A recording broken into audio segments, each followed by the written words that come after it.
Hi friends, வாங்க இன்றைக்கி நம்ம ஆட்டு ஈரல் வச்சு ஒரு சூப்பரான பெப்பர் ஃப்ரை எப்படி பண்ணலான்னு பார்க்கலாம். அதுக்கு நான் 1/2 kg ஆட்டு ஈரல் எடுத்திருக்கேன்.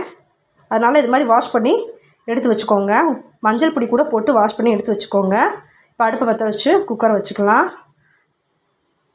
நம்ம கழுவி வச்சுருக்க ஈரலை சேர்த்துக்குவோம். இது கூட நம்ம உப்பு மஞ்சத்தூள் சேர்த்து கொஞ்சம் தண்ணியும் சேர்த்து ஒரு 4 விசில் விடுற அளவுக்கு வேக விட போகிறோம். 4 விசிலே போதும், இது நல்லா வெந்துடும்.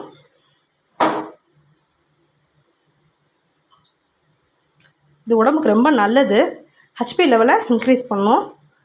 மாசமாக இருக்கவங்க சாப்பிட்டாங்கன்னா கொஞ்சம் உங்களுக்கு ஹெச்பி லெவலை இம்ப்ரூவ் பண்ணி கொடுக்கும்.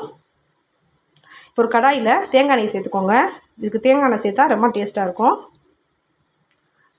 எண்ணெய் காஞ்சதும் சோம்பு சேர்த்துக்கோங்க. சோம்பு நல்லா பொரிஞ்சு வரட்டும். இப்போ சீரகம் சேர்த்துக்கலாம். ஒரு 1/2 ஸ்பூன் அளவு சீரகம் சேர்த்துக்கோங்க. இப்போ ஒரு கையளவு கருவேப்பிலை சேர்த்துக்கோங்க. சின்ன வெங்காயத்தை நல்லா நறுக்கி வச்சுருக்கேன். இது ஒரு 2 கையளவு சின்ன வெங்காயம். அதையும் ஒரு 10 பல்லு பூடை சின்னதாக நறுக்கி வச்சுருக்கேன். அதையும் நறுக்கி விடுங்க.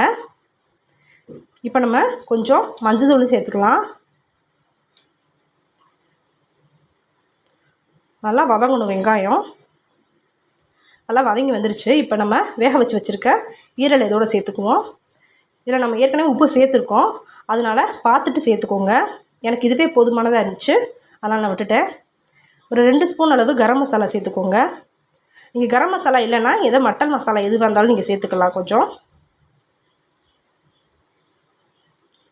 பாருங்கள், இந்த மாதிரி நல்லா திரண்டு வரணும். திரண்டு வர்றப்ப 2 ஸ்பூன் அளவு பெப்பர் பொடி சேர்த்து கிளறி விடணும். எண்ணெய் பிரிஞ்சு வர வரைக்கும் நல்லா இது மாதிரி இது பண்ணி விடுங்க. பாருங்கள், சூப்பரான ஆட்டு ஈரல் பெப்பர் ஃப்ரை ரெடி ஆயிடுச்சு. செஞ்சு பார்த்துட்டு எப்படி இருந்துச்சுன்னு கமெண்ட் பண்ணுங்கள்.